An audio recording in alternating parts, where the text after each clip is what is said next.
Don మీడియాకు స్వాగతం. ఆ అన్యాయాధికారి రాసలీలలకు, లైంగిక వేధింపులకు అడ్డు అదుపు లేకుండా పోయేదట. పార్ట్ 2.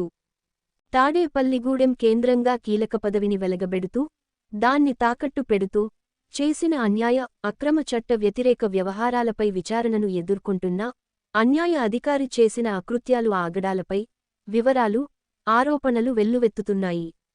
ఏరియా ఆసుపత్రి సమీపంలోని స్విమ్మింగ్ పూలున్న విలాసవంతమైన ఇంట్లో సదరు వ్యక్తి జరిపిన రాసలీలలు వ్యవహారంపై చాలా విషయాలు వెలుగు చూస్తున్నాయి.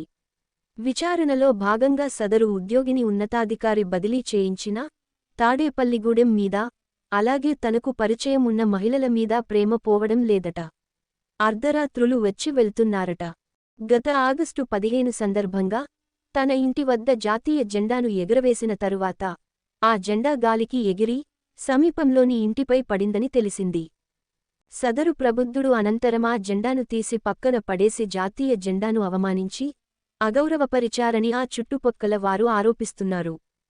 తాడేపల్లిగూడెంలో నివాసం ఉండగా రాత్రి 10 గంటల సమయం దాటిన తర్వాత ఖరీదైన కార్లలో వచ్చే కొందరు అక్కడే సెటిల్మెంట్లు చేసుకుని నగదు, బంగారం ఇచ్చి వెళ్లేవారని, వారితో అందమైన మహిళలు కూడా ఉండేవారని అంటున్నారు. జాతీయ జెండాను పక్కన పడేసిన వ్యవహారాన్ని డాన్ మీడియా శనివారం రికార్డు చేయగా, ఆదివారం ఉదయానికి ఆ జాతీయ జెండా అక్కడ నుండి మిస్ అయింది. అంటే ఆ అన్యాయాధికారి నెట్వర్క్ ఎలా ఉందో అర్థం చేసుకోవచ్చు. విశ్వసనీయ వార్తల సమాహారమే మన డాన్ మీడియా. మరిన్ని వార్తల కోసం మన డాన్ మీడియా ఛానల్ను సబ్స్క్రైబ్ చేయండి. మరికొందరితో చేయించండి. ధన్యవాదములు.